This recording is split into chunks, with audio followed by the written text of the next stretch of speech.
Hello everyone, GregTech here. As you can see, I'm back in FTB, ready for another episode. Now, I've actually done quite a major change actually for me. Something I had no idea could be done, mainly because it was just kind of skipped over one of the settings, which actually somebody pointed out for me in the comment. Now, last episode I showed you guys this system over here with the fabricators, which I've completely dismantled, as you guys can see. It's completely gone. Removed it. Obsolete, not needed. No, not sure what other more clearer way I could say this. But pretty much, somebody pointed out that it could be done in a different way, a lot more efficient, purely with the ME system. That makes a lot more sense actually. Now I'll show you guys that in a second. Just wanted to thank. I wish I would have written down the name of the person that told me. I do remember seeing his name before, so I know he's given me couple other tips, very useful tips. So I just wanted to thank him in episode because I just thought it was appropriate.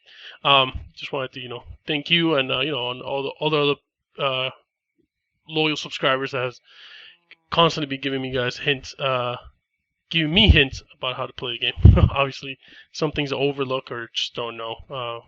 I do try to read the wiki the best I can, and now this is the contraption that he suggested I made.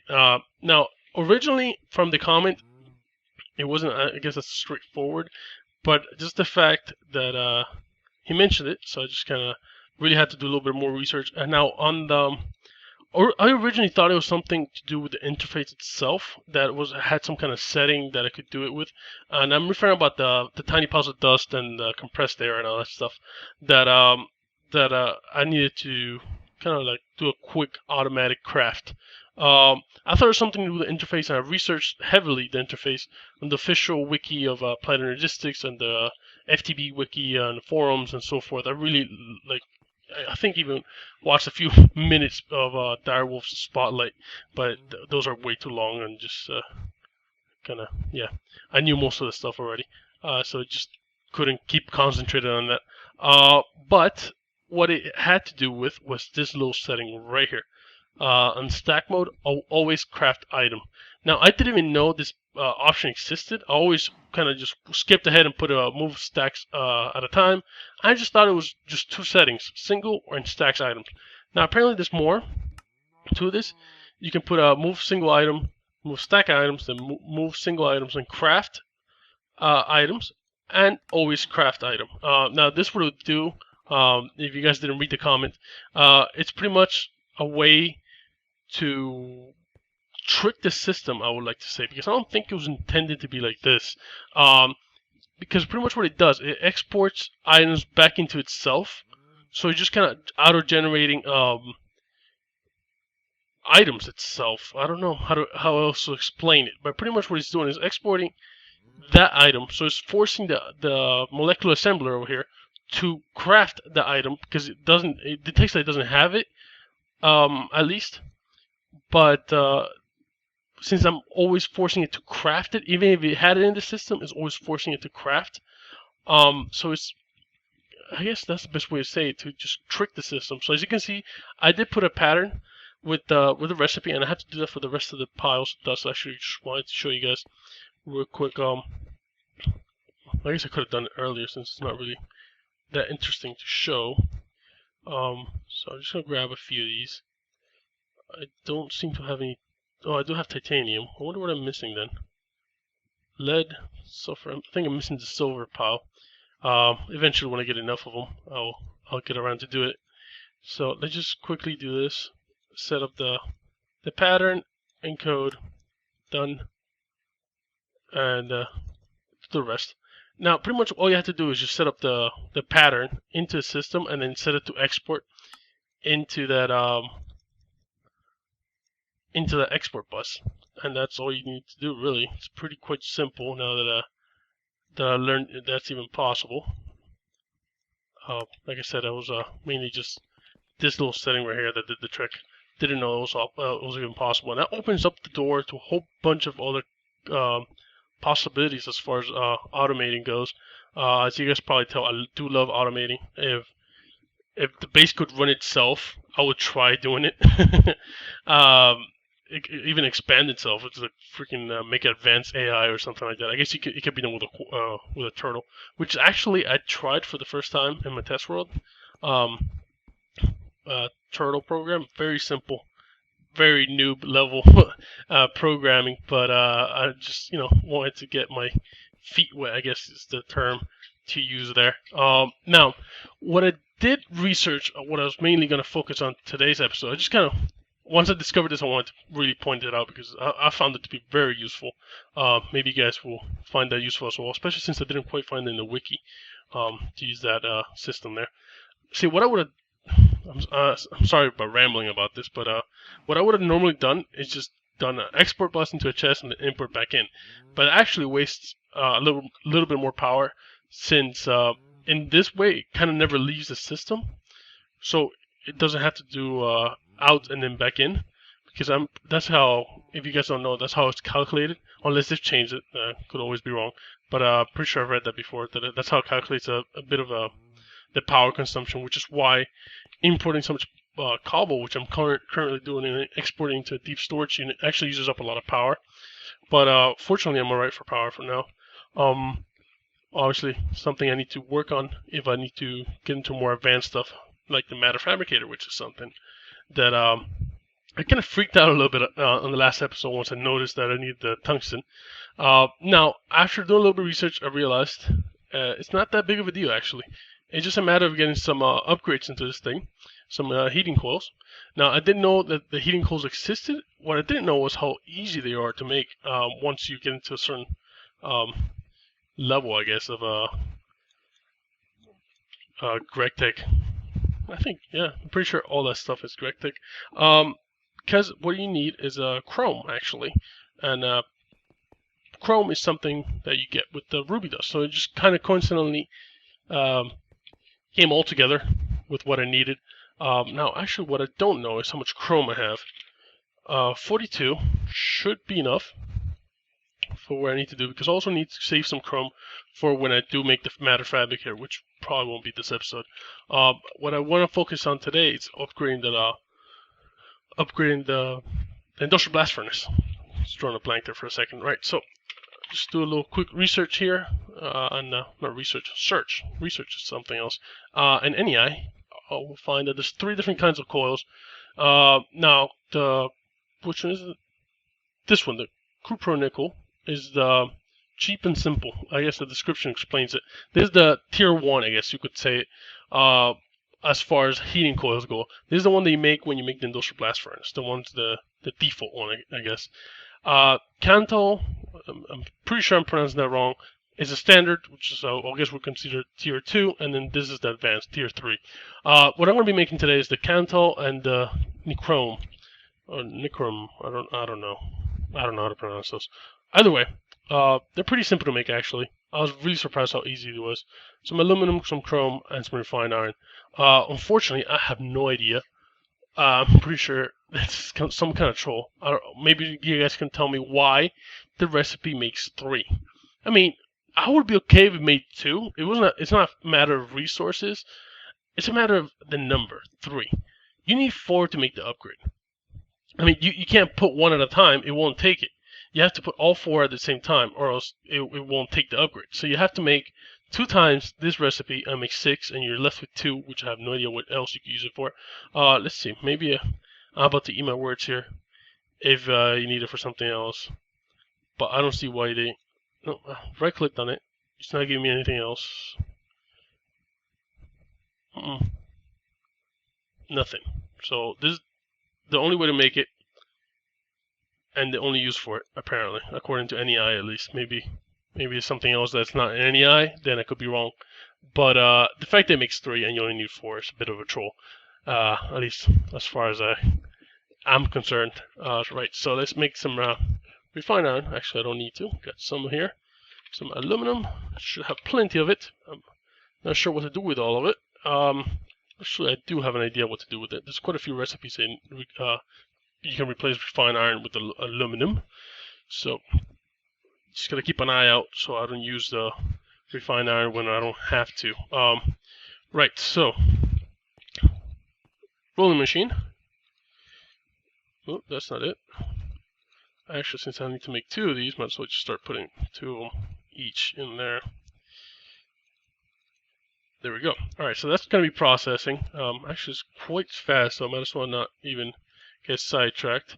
The nichrome one is even more simple, if I was confirmed. Ferrles or nickel. Let's see if I have any nickel dust laying around. Plenty of nickel ingots, actually. It's good. I can make them straight away. And this is a pretty cool way, because now I knew there was a reason for why I made the industrial blast furnace the way I did. With actually, it was supposed to be 10 reinforced casings, and the rest standard and with 2 lava blocks. Because apparently with these upgrades, it will get it to tungsten heat capacity, not hot tungsten. That's 3000 K, and you will definitely need to upgrade some more of the reinforced casings for that. But at least at this point, I don't need any hot tungsten. I'm fine with just regular tungsten. So let's see here. Actually, how many does it make? I think it's 1 each, right? Yep. So just make a few extra here. Just get it to start processing some here, and then fill up the rest. Alrighty, so that should get me enough heating coils to upgrade the blast furnace. Now, something I realized while doing a little bit of more tinkering around about the matter fabricator is that I'm going to need some other machines actually to be able to make the matter fabricator. One of those being the implosion, the industrial implosion compressor. Hold on, let me just look it up. No, industrial blast furnace is not it. The hell is it called? Something about implosion, I believe. Okay, there's no industrial about it. Apparently it's just implosion compressor, which is how you make iridium plates. And I definitely need that one for the matter fabricator. Now, apparently it's a multi-block, and I did some research on how it's going to work. So it seems pretty straightforward. Gonna make some industrial TNT once I make it. The layout of it's a bit interesting. It's peculiar. Since it's a multi-block, but it's not just any kind of multi-block. You have to set it in a certain way, with like standard casings in the corner, reinforced in the middle, and so forth. Right, so this is the tier 2. There you go. Tier 3. 2760K heat capacity. So that's perfect. That's actually quite a bit more than I needed. Only 2500 for tungsten, so I'm good on that side now. Now, probably what I want to do is wait until I have everything, all my infrastructure, I guess, ready for the matter fabricator, and I'll make everything in one episode. It's a pretty big build for me. Matter fabricator wasn't that big of a deal back in Tekkit. Matter, on the other hand, with GregTech is a whole different ordeal. I must say, I was a bit hesitant about GregTech in the beginning because it just seemed to overcomplicate simple things. But after getting used to it, and it's actually a lot more fun. It makes everything, sure, more complicated, but it should be more complicated. I mean, the game shouldn't be all easy, like all tier 1 stuff that you can make in a couple hours of gameplay. There should be a little bit of complication, a little bit of power management, and having to deal with all that stuff. I don't know. Not sure where I'm heading with that topic, I guess. Now, I guess I'm 14 minutes in. I'm pretty sure I can get around to actually making one of these guys. Implosion compressor. At least I'll make it the casings. Maybe I'll make the block after. Oh, something I forgot. Now I just noticed in my inventory. I did mention last time around I was going to get a slime soul shard. As you can see, I actually got a tier 3 by accident because I was only going for tier 2. But I got this awesome freaking vile sword. If you don't know how to make it, it's just two gold into the soul furnace, soul forge. Sorry. 2 gold. It makes 2. What is it called? 2 of those purple corrupted ingots.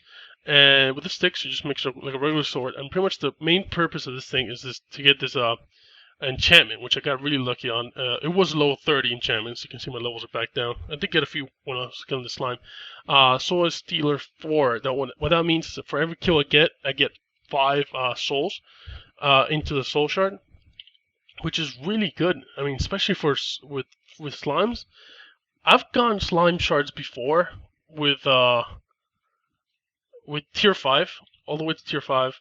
Not very hard. I mean, just over a few nights. It did take me a few nights, not just one night. But for getting a tier 5, that's 1,000 something, 1,024, I believe, kills.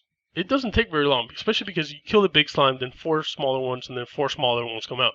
And each one of those counts as a kill, so it doesn't take very long at all to get a kill, a full tier 5 shard. Like I mentioned, I was going for a tier 2, and I actually overdid it by quite a bit, because I only needed 258 for the tier 3, and I went to 295. I just kind of killed a few more, and by the time I looked at it, I was a tier 3. So that's good. Now, something I did notice I got on my sword is also Disjunction 3. If you guys remember back when my diamond sword, which I still have upstairs somewhere, Disjunction is actually the enchantment to kill, to do more damage to Endermen and Wither Skeletons. Now, that gave me an idea of making a Wither Skeleton farm. Yeah, Soul Shard, take my sword. I gotta keep an eye on it. I don't want to lose it, so I have to keep on repairing it. So I gotta definitely keep my eye on it, because it's not very durable. I don't know if you could have gone Unbreaking on it, actually. Do I have any Unbreaking books? I have a few books here. Oh, Unbreaking 2. Actually, let me just see if it's even possible to get it, because that's definitely useful. Where's my anvil? Over here. Let's see, Unbreaking 2. Alright, so you can get it. Alright, I'm gonna see maybe if I have an Unbreaking 3 or something better. Get a few levels and definitely apply it to it and fix it and get a really nice sword going. But that's something I'll probably do off camera. I don't know how much you guys will want to see me kill Wither Skeletons until I get a tier 5, because I'll need a tier 5 to be able to spawn a Wither Skeleton in the overworld. So it's gonna take me a while. Well, probably not very long at all, actually, with this enchantment on it. But it's something I don't think you guys want to see me doing over a couple episodes. Just killing skeletons, especially with this armor. I take no damage, so it's gonna be pretty boring. It's not gonna be that exciting at all. Now, what was it making? Right, the casings. I do have some casings. I have 12 standard machine casings, so that's good. That means I don't have to make any standard machine casings, because I only need 8. 1 for each corner. It's a 3x3 block, so it's 8 on the corners. Don't seem to see any reinforced ones. That's fine. I just have to make those. I believe I need a lot of steel for that, though. So let's see. Hopefully I have some steel, because not much. Not much at all. I need, I believe, it's 18 steel. Reinforced casing, sorry. So let's quickly look at the recipe here. Reinforced casing. So I need 6 per 4 blocks. I need 18 blocks. That's 5 times. I need to make this. I need 30 steel plates. And I'm at 28. What a troll. Alright, shouldn't take very long. Let's just get some refined iron. Some coal dust. Let's get, I don't know, a few stacks of these. I just need enough to get the industrial blast furnace here going. Let's see, I'm just gonna switch this out with refined iron, because I'm sure if I don't do that, if I just remove it, it's gonna get flooded with aluminum. Ooh, almost right-clicked on the floor. Alright, I'm just gonna put that back in there. Actually, I'm still making silicon? Could have sworn I removed. Yeah, I did remove it. Actually, what I need to do here is put galena back in there. Do I have any galena dust? Yep, sure do. Plenty of it. Good. So what I'm gonna do is remove rubies for now. I don't think I need any more ruby, any chrome at the moment. But galena. Oh, I have some ruby dust in there. That's fine. Alright, so that's going. Little sidetrack there. How's the steel going? Have I made any at all? Oh, it's getting a little obviously pumped back into the system. Good. Alright, actually, I'm just gonna dump that in there. Get 30, and then go back upstairs. Get ready for the other pieces here. I'm at 20 minutes now. Gotta keep an eye on that. Let's see. Reinforced machine block. I just need steel machine hull or advanced machine hull block, whatever. Some advanced circuits. So I need to make 5 advanced machine blocks and 10 advanced circuits. Let's see. Advanced machine block. Alright, I need 2 more of you guys, but I'm going to order 10. And I'm going to order another 10 of these, just because I like having some extra stuff around. Especially in this case is when I have to wait. Hate waiting on while I'm recording. It just feels like I'm wasting time.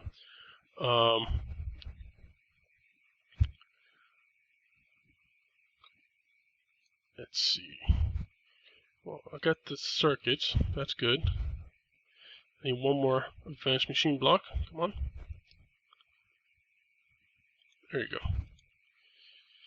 Now, actually, I'm going to set it so it makes a whole stack of those, because I know I'm going to be needing those for other things in the future, near future. Now let's see. I got these. Do I have the plates ready? Oh, not this mode. 30. Good. Alright, so I should be able to just plop this in there and get this done. Alright, cool. Now, where to put it? That's another deal. 8. And I can just dump 2 in there. Right, now this thing actually requires 32 EU per tick. So I actually have to make a bad box. But what I'm noticing is I have no freaking space here. Unless I plop it here on the floor, but it's not gonna be the case because I have to make it the implosion block, the actual block itself where you I just hit my mic, hopefully that wasn't too bad. The actual implosion block they interact with, not the multi-block area, has to go on top of the multi-block. So it's a bit peculiar the way it's set up. I'm pretty sure I mentioned that before. At least it's peculiar, not the way it's set up.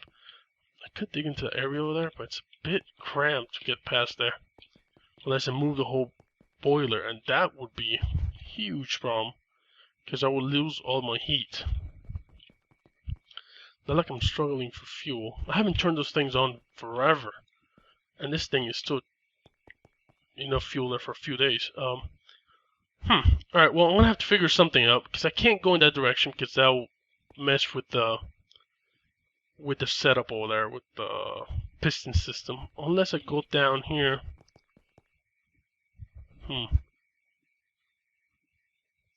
I would have to interact with the ME interface and get the patterns in that way and completely kind of automate it. That way I don't have to touch it, because I don't see any other way here. I don't know. I'll figure something out. But yeah. Until next time. Bye.